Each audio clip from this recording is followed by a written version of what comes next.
Yes. You're going to make $1 million a year net on one facility that you bought with seller finance, $250,000 down payment. Yes. Your cash on cash return will be 400%. I know. Yes. Holy smokes. This will beat any deal I've ever done in my life. Really? I have deals that make, 500-600% cash on cash return. I have deals that are like infinite return because I have no money in the deal, but I don't have a single deal that makes me. So Kay, are you in Monte Ray? No, I'm in San Diego. Okay, so you're in San Diego and you're like, yo, I'm going to start marketing for buying a business up in Monte Ray. Is that how this started? Like, how did this start? No, actually, we were just kind of looking everywhere, and I wouldn't have picked Monte Ray because of the distance, like 8 hours away. But then we saw the numbers were like, even if I fly back and forth, the numbers still would make sense. It's only an hour away flight. So I'm like, okay, I'll fly twice a month, stay there for a couple of days, and kind of fly back. And that's just where that starts. I mean, Monte Ray is a magical place. No offense to San Diego, but I would say that Monte Ray is like a step above. Just it's less crowded. Yes. It's got you got Carmel south of there where I got married. You got Pebble Beach. Oh yes, Pebble Beach. Magical location. So you start learning this creative finance stuff. And you go, I want to go straight into like assisted living. Is that what the thought process was? Well, no, we have an assisted living, 15 bed, and we wanted to grow. And so we're just kind of looking, like I was telling, the mindset. I'm like, all right, I can afford the $3 million. Let's just stick with that. Let's just stay with that. Actually, this opportunity came from the broker. He's like, hey, you want to look at this deal? And I said, well, no, I can't afford that. That's out of my range. So he brought it to me and I'm like, no, I'm not going to look at it. But then I contacted him for another deal, which was 3.9 million. And took a while. And he's like, well, okay, I can't get the financials for that one. Can you just look at this one first? I'm like, okay, but really though, I want to focus on something I can afford. So I was looking at that and he's like, well, just look at it anyway. So I looked at it. I'm like, yeah, still can't afford it. So I was still kind of waiting for the numbers for the 3.9, which is also still in Monte Ray. After that, I don't know what happened. Oh, I see. Because I was studying Morby method. I'm like, if I do Morby method, meaning even if I can't afford the whole price, maybe I can just come up with half, just the down payment or whatever he wants for the down payment. So I'm like, okay, maybe we can afford it if we do Morby method. And that's how I approached it. And then, So you called the broker and you said, hey, look, you keep pushing this $9.5 million assisted living on me, but I'm learning creative finance from this weird pace guy. And there's this thing called the Morby method, and I might be able to swing it if the seller's willing to carry back 50% of the deal. Is that how you approach the broker? For the broker, actually, I'm not sure if he didn't get the hint that I couldn't afford it, but I said I may be able to raise some money for the down payment. But at the same time, I had already contacted another bank from Umpqua, and he said he would be able to finance it 105% somehow. And he's like, we'll figure it out. And I'm like, okay, well, can you look at the numbers and see if you can do that? And it's like, oh yeah, they're like super aggressive and they wanted the deal. And again, if we were to come up with that, we would have a really much smaller cash flow. So I still didn't want to go the bank route. I just want to be able to talk to the seller. That's all I wanted. I just wanted to be able to talk to the seller. So I'm like, whatever. So we had the bank kind of back us up that, hey, I'm going to finance this deal. And then he go, okay, well, before we send the LOI, can I see your proof of funds? So he saw my proof of fund. He go, whoa, hold on. That's not enough. I go, I know it's not, but let me just see and let me just talk to the seller. You never know what he really wants. He may be open to creative financing. It's like, yeah, I don't know. Well, I said, just let me talk to the seller. It's so interesting to me. So many times do I hear these stories, and I teach this, obviously, try and go direct to seller when you can. But when you can't go direct to seller, it seems common that the broker who's pushing the deal on you also is the one that's like, I don't think the seller would be open to creative finance. And you're like, dude, right. You keep pushing the deal on me, but you won't take the extra effort to go and pitch the seller on creative finance. So you kept pushing on the broker saying, let me talk to the seller. Is that what was the next step?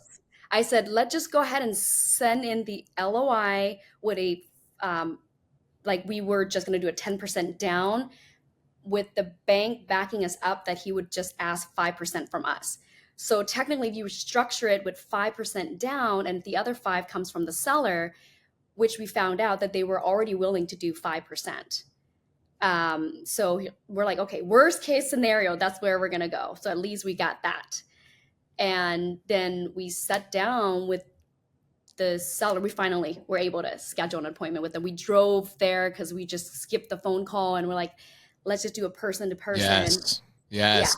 Yes. I love this. You guys cruise the coast. You basically take it as a road trip. You're like, no, I know if I can talk to the seller, I can actually figure out what the heck is going on. Right. Okay. How'd that meeting go? Well, actually, we only planned to stay there one day and it just went so well. I don't even know, like it actually went really, really well. They took us out to a really nice restaurant afterwards by the golf course right next around there. Yeah. And he was really happy with us. You know, I told him what we were doing. We have no citations on our current facility now. And that's probably also the reason why we probably got this deal. It's not the best deal. It's actually cash flowing negative as well. So we found that out. He was really upfront about it. He said, well, I'm losing about $20,000 per month. And you're like, well, why would I want to get into this deal? It was kind of scary because I already studied the market. I already knew the Monte Ray market. I'm like, okay, it's fine. That didn't really bother me. But he was open about that. And he's like, okay, so this is where we're at. And that's why he was so open to creative financing, again, which the broker didn't even know about. Interesting. Yeah. So now, here's the thing that I want to tell you. He actually owns 500 beds. So they were so kind. They're the nicest people. When you look at it, because I read their citation, I'm like, oh my God, are they like running a slumlord over here? Like, it's such a beautiful place. How are they getting so many citations? So we met with the seller. They're the nicest people. Again, they told us that they bought 3 facilities back to back. And so those were the ones that they were focusing on, and they're in Stockton. So this was one of their smallest one, and they had like, turnover of management issues. But really, if you see historically his numbers, he's averaging about 45 residents. And then from 2023, beginning of 2023, the census just began to drop. And then that's where the citations began. So that's when, again, I came in. We actually wrote them a letter as well with our LOI, telling him about me and my husband, background as a nurse. And he looked us up on our website. We never had any citations. So he was really open to seeing someone that runs and operate, even just a 15 bed. He said, you'll be fine. It's the leadership, it's the caring piece of this. That's what's needed in that facility. So he was open to whatever. He's like, whatever you need, we'll make sure that you will succeed. Because yeah. Okay, so you guys drive up there. The seller's excited about, obviously, your background, excited about, that you were at least submitting an LOI and you were interested. Seller decides, hey, I'm going to be really open and honest. I'm losing 20 grand a month on this property because I bought a bunch of other properties. They're all back to back. I'm hyper focused on these things. I had management issues, which, oh my gosh, management issues, like that can just destroy an entire business. So you guys that night struck a price, or did it take a couple of days for you guys to get to a point where you say, all right, here's the price and here's the structure? We kind of got into the numbers. It actually took us 2 days. So we stayed another day to really dial down on what would work. He actually lowered the price from 9.5 to 8.25. And he also said going to defer the payment for the first 3 months. And then it's going to be a tier based on the census. I love it. Okay. So your purchase price is 8.25. How much is he going to carry? What's the seller finance portion? 8 million. Isn't that amazing? Yes. That's so crazy. You go from going to a bank that's asking for 10% down to going to the seller, lowering the price 1.25 million, and your total down payment is $250,000. Your seller is going to defer payments, so you don't have any payments on the deal until month 3. And then you're going to structure the payments based on your ability to go in cash flow and get the property back up and operational.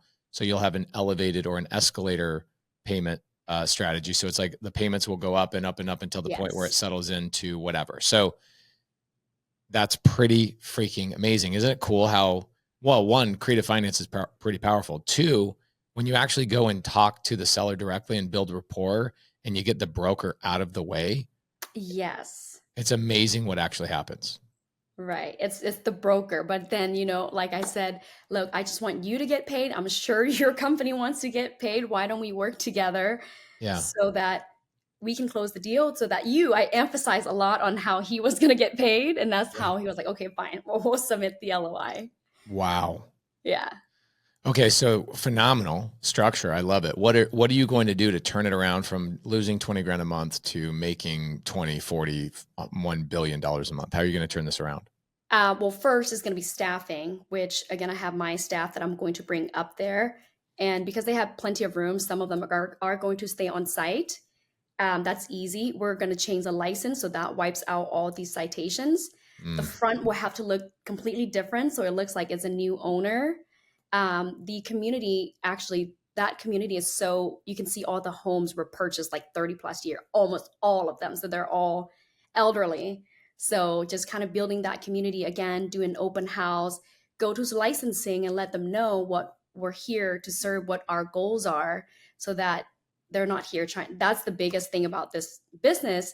Obviously, it's licensing is a red tape, right? But if you work with them, they're there to guide you so that you don't mistreat these residents. So they're not there to I don't know what people think is, they're so afraid of them, but I don't. If I have questions, we'll just show up. We're like, okay, tell me what to do so I don't get a citation. You know, so yeah, that's what we're gonna do. We're gonna build rapport with licensing, the community. And again, like even just the average rent around there, which we had done, we called around and see how much. There was one that was charging $20,000 per month per resident. What kind of facility is it? What's your main service? It's non-medical assisted living, and they have a memory care unit, which I want to expand on that, since again, that's where you make all your money, right? Is it memory care? Yes. But the 20,000 is actually not memory care. It's just a luxury assisted living in Monte Ray, $20,000 per month. So that's a higher end, and there's an average, which is about $8,000 to $15,000 per month. This guy's charging $4,000 and like $5,700 right now because he's trying to raise his rent. But $5,700 is his average right now. Wow, that's really low for that area, right? Yes, it's super low. So how do you raise the rents? Do people come in and have basically like a year-long lease? How does that work? So there's a lot of ways to go about this one. Your current one, you're going to take a little time. I just need to bring in 5 more to hit his bare minimum to break even for him. And the rest, you can just raise rent just like that. These are your new residents anyway. So your new price starts when we take over. So the existing one, you'll just have to do it in increments of 6. There's no regulations on how often you can increase rent. Also, if there's a change in condition, you can also change price. So you can go back to the families and say, hey, we've rebranded, we've restaffed, we've added daily activities, or we've added some sort of service, or we've changed the beds, or we've changed the paint, or we've updated the showers, or we've, made better meals, or whatever it is that you decide to do. And you can utilize those as leverage to raise the rent a couple $100 at a time type of thing. Right. Yes. So what do you think your target rent rate's going to be on each bed? So 8,000 is the next 6 months. Well, after 6 months, we'll raise it to 8,000. My gosh. Let's say you're at 8,000. How many beds do you guys have? 55. Holy smokes. Right. You are going to make so much money. This is ridiculous. Have you guys done the calculation?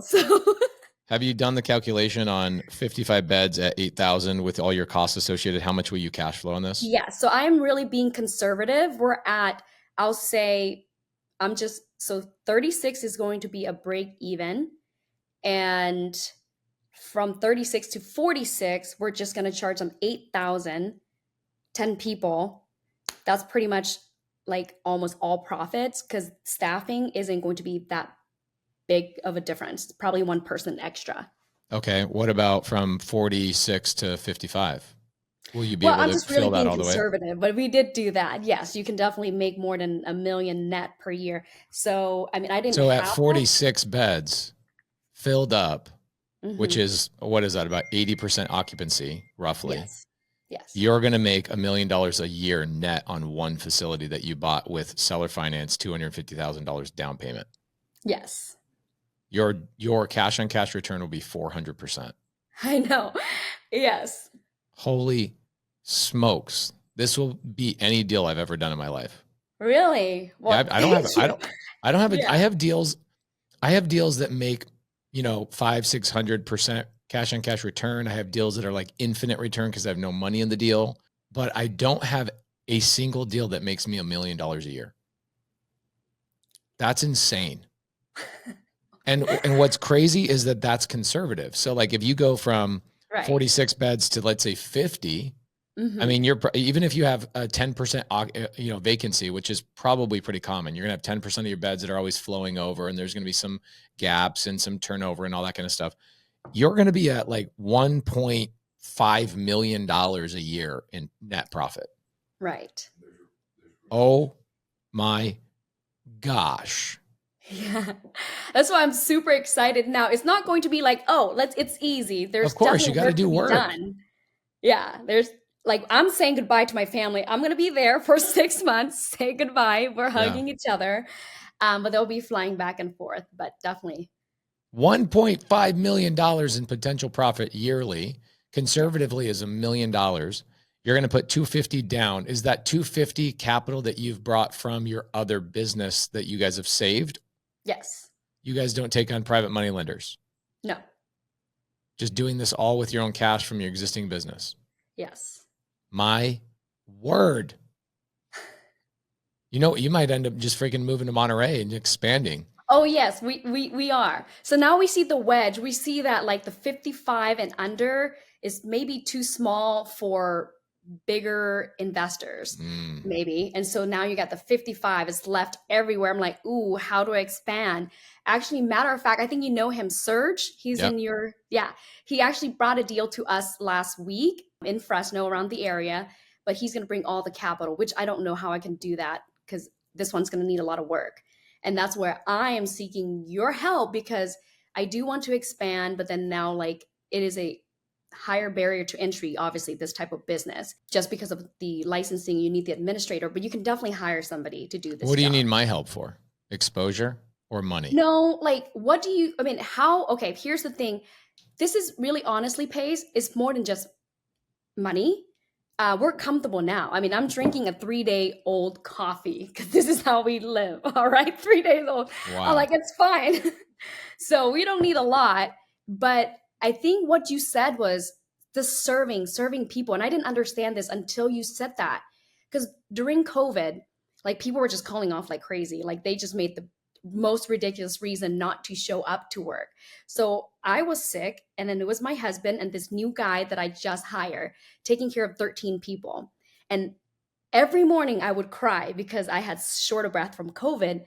And I'm like, oh my God, is this the right choice that I made? Because I quit my nursing job to do that. And I just cried every morning. I'm like, I can't quit because they need me. They need me. They cannot lay there in their dirty diapers and, they need to be turned, they need to be fed. And so every morning for 6, 7 days, I cried in the morning in my car and I walked in. I'm like, you know what? We're going to take care of these people because they need me. And we made it through that. And now anything that happens, I'm like, I am ready. So that's probably the toughest thing I've ever done. Being sick, changing diapers, 13 people. My husband obviously like, oh, no, I can't change diapers. So he was doing the cooking. And then I have this new guy, this new kid. Thank God he stuck with me during that time. But ever since then, I'm like, you know what? That was my calling. And I quit my nursing job. And I felt like, honestly, I passed because I was just telling my husband this. I was failing nursing school fourth semester, and I wasn't gonna go take my exit exam. And my friend said, no, you did not make it to fourth semester to quit. And I go, no, I have been failing. I don't think I'm gonna make it, so there's no point of me going. And she go, no, you're coming. So she picked me up, took me to school, and I started praying in front of the computer. I said, dear God, I know I will make a great nurse. And I'll make a great nurse, so please help me. And I literally made it by 0.5, and you had to make a 78.5. So you got to make a 78, whatever. But I made it by 0.5. And ever since then, I've been serving. And when I quit my nursing job, I felt like I wasn't holding up my end of the bargain. So when I jumped into this business, I'm like, you know what? This is it. This is it for me. Like, they get, I've been to a lot of facilities and I get patients, we call them patient resident, in the hospital, where I would wonder, I'm like, where have they been living? Why do they smell like this? How do they have bed sores? Like, they've been so neglected.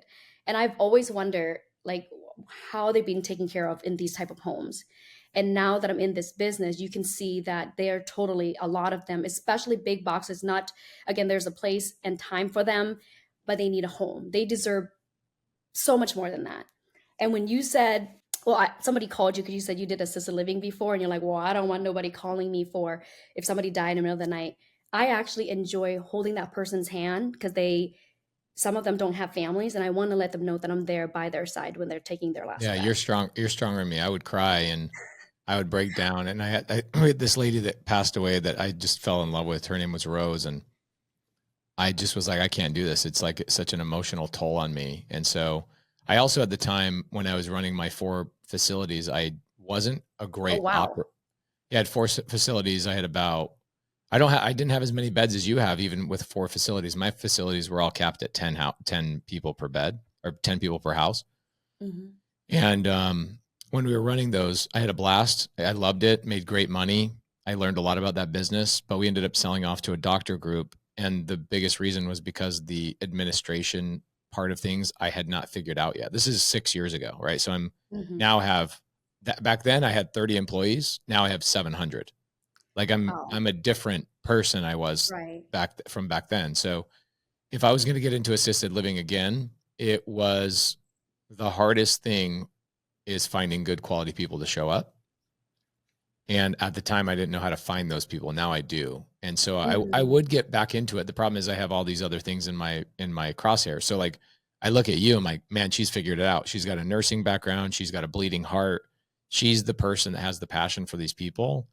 And you're going to change not only that house, but you're going to change your entire family's legacy. And think about this wedge you figured out, this size of home that the small investors can't touch and the big investors don't want to touch. In fact, they're trying to sell them off. You're going to go in there and wedge yourself into this business. And within 2 years, you could probably have 300. And in 5 years, you have 500 beds. It's funny because our goal was to hit 100. And I met the seller and he go, oh yeah, our goal is 1,000. I'm like, what? Okay, now should I like elevate my goal? Of course. That's the cool thing about hanging out with cooler people than you. It's like, this guy's like, yeah, this house is too small for us right now.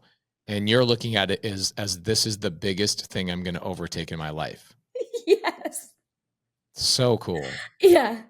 So when do you close escrow? Well, let's see. We're driving there. What's today? Today's Sunday, babe? Oh, we're supposed to drive and meet them tomorrow. And once we figure out that that's the numbers that we want to go with, we're just going to close. It's going to be fast because we're coming on as a consultation, since he's going to put me on as an administrator. And then I don't know the word. See, like this paperwork thing. I still don't know how to figure that part out. That's my husband's stuff. On September 1st, right, babe?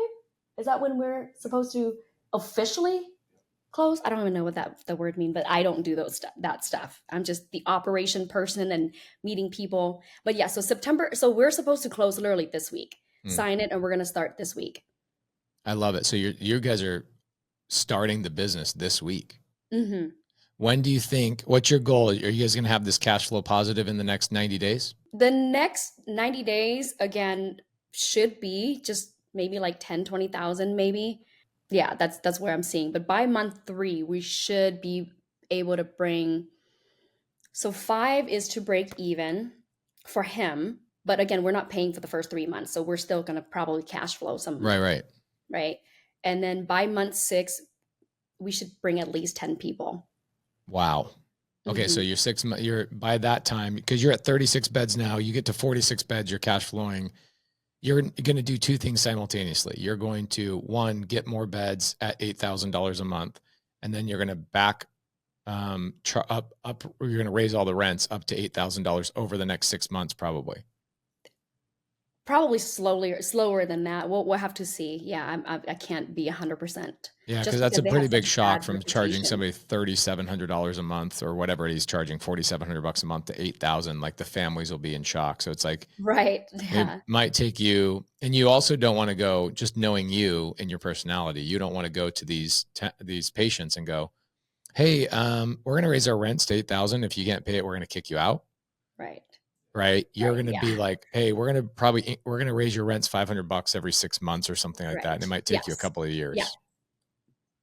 And then That's on top of that, I would definitely assess their level of care. I don't think the previous owner did any of that.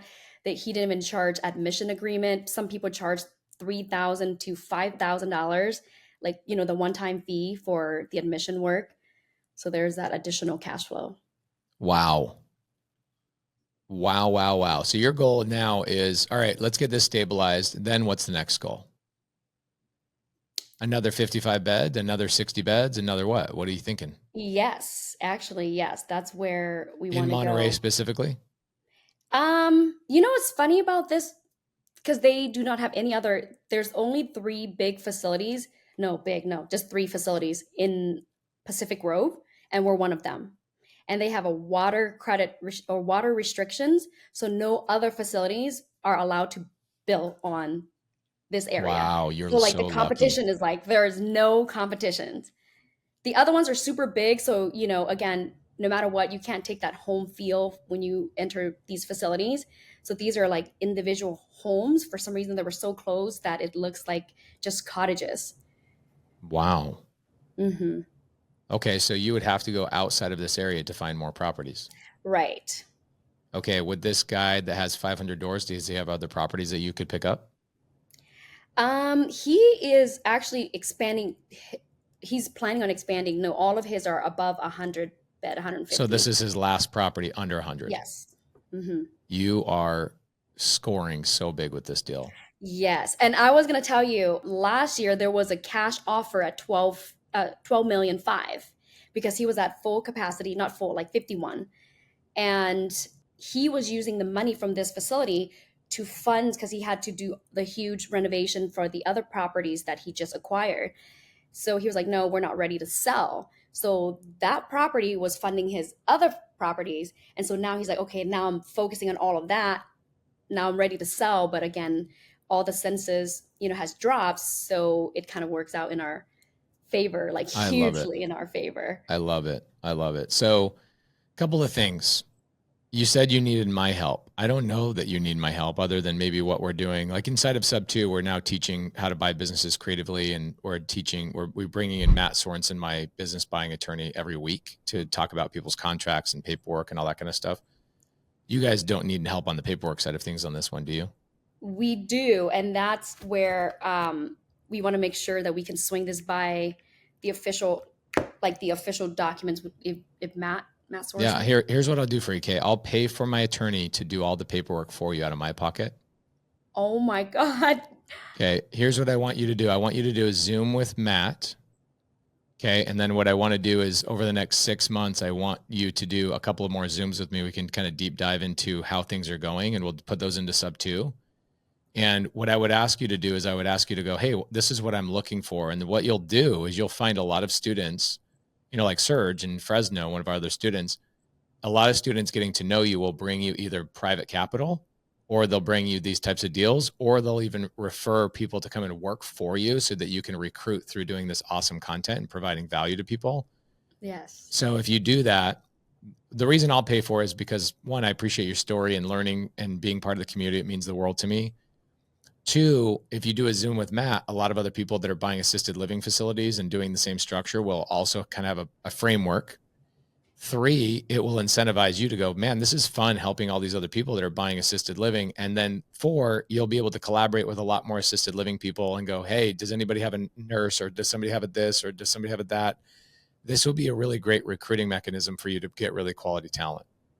That's so awesome. And that's what I kind of started doing. I hate being on a camera. Here's this thing that you're putting out. I'm like, okay, I'm going to do it. Good. So But yes, I really, because I'm already doing that, we have helped a few friends, like nursing friends who's starting theirs.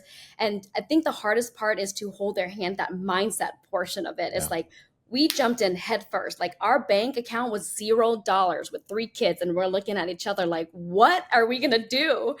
So from that, and then again, that's that mindset. Like it's hard for to ask someone to take that leap of faith. Right. You can only say and show them and guide them, and it is still up to them whether or not they're going to take that leap of faith. Yeah, that's a hard thing. You're always waiting for somebody to have their mindset right and ready for them to jump in and do the thing. So also, watching somebody like you is inspirational, and knowing that you almost failed nursing school. You started with no money in your pocket with 3 kids, and you guys get your first 15-bed operation. And for the first 6 months of running it, you're sitting there crying every single morning because you have COVID yourself, or you're having breathing issues. And you're like, how am I going to figure this out? And look at you now. You're structuring a $8.25 million deal where you're going to have a 400% cash on cash return. Like probably within your first 18 months, you'll hit 400% cash on cash return. By month 36, you guys will be making $1.5 million a year. Right. And by that time, you'll probably have found another 55 unit home, maybe not in Monte Ray, but maybe somewhere close by within a couple of hours. You guys are going to be doing $3, $4, $5 million a year in net profit, I bet you, within 5 years. That's the goal. Yeah. Then you can afford to buy some coffee that's 1 day old. Oh my If it's God. 1 day, that's premium right there. Okay. That's so good. I'm so proud of you. I'm so excited for you. Here's what we'll do. I'll send an email to you and Matt Sorensen, my attorney, right now.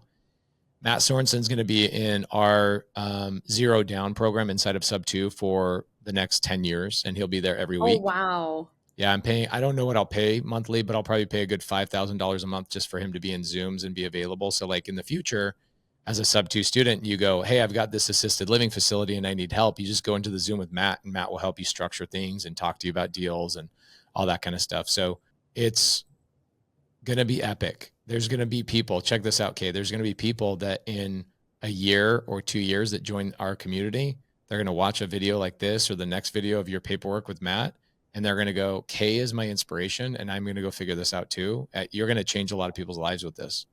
I can't wait. I'm proud of you. Thank you so much for that. And that's what really my goal, why I spent so much time on the phone with friends, and even just to get a 6 bed or a 10 bed, it can really replace someone's income. And from there, you can expand. You just got to understand how to delegate. Actually, that's exactly what I did. I was wearing multiple hats, doing everything myself in a 15 bed. I'm like, no, I can't do this. I want to grow. It felt really uncomfortable, really restless, because I'm like, I know I can do more. So we hire a manager on there now, like 6 months ago. And that's when I started joining Subto, and just learning that you make creative financing such a common thing. I'm like, oh my God, if he can do it, like I want to do that. Right. So the cool thing about Subto as well is like, we don't just teach creative finance of real estate and cars and businesses, but we also teach the mindset that's needed to go and hire and delegate and, build teams and all that kind of stuff, and actually be a real business owner. Look at you, dude. You're not running an assisted living like most people do, where you're a small mom and pop operation where you're doing all the work yourself. Yeah, you had to go through that like everybody is required to. But now you're getting to a point where you're like, oh, I'm going to move my team up to Monte Ray. Tell yourself, go back in a time machine and tell yourself that 5 years ago that you were going to be doing that. right. Or You'd be 2 years ago, when I'm like, oh my God, is this what people do? Like people just expect so easy. It's like I started hating people for a little bit. Oh yeah. Like this work is easy. But again, just understanding the mindset and what my role really is. I am not the owner or the boss. I am my team's support. I need to understand what their weaknesses are so that I can support them from there. And we have been running now a year and a half almost with no call outs, and just understanding that, that's impressive. Wow. Yeah. And I, collaborate with other owners, smaller facilities. I find they think that we're competition, but we're really not. Like, I help a lot of them, like how to we haven't used any referral agencies. These are all word of mouth and refer from other owners. And It's just helping other people so that they know you provide great care, and there's certain things that they need help on, like how do you find good caregiver. But it's not even about finding, it's how do you train them. It's like, Mm. actually, I learned this from Layla Hermosi. Like, she's saying that, oh, well, you can ask your kid to go make a bed, and then they go and make a shitty bed, and you're like, well, why are you making the bed like this? Because you didn't tell them, go make a bed like a 5-star hotel, put it looking nice like this and that. So you got to be very clear and concise with your expectation and instructions. And that's where I took that from there, and that's where I went over that very difficult time in managing my staff. Wow, great job. I'm excited about, we'll build a little series. We'll do the paperwork side. What I'll do is I'm going to email you and Molly, my transaction coordinator, so she can help you with the paperwork with Matt. And then if you guys need any help with my CFO to make sure that you run the financials or you do anything there, it sounds like you're past all of that, but if you guys need any help there, I'll put you in touch with Ben, my CFO as well, and just see what we can do to boost you and get you launched into this awesome new endeavor. This is amazing. Oh my gosh. Thank you so much, Pace. So proud of you. So proud of you. I'm excited. Let's, I'll send you an email here in a couple minutes. And then after you do the Zoom with Matt, let me know how things are going. And if you want to do another Zoom, what I'll do is I'll tell the whole Subto community, I'll go, hey, Kay's going to come in and do a Zoom with us in 30 days, telling us about how it's going. I want to know all the problems. I want to know all the issues. I want to know all the things that you're overcoming. And I think, you're going to be a big inspiration for thousands of people. Well, thank you. Thank you. Have an awesome day. Tell your husband I said hello. I will. Thank you. Thank you. See ya.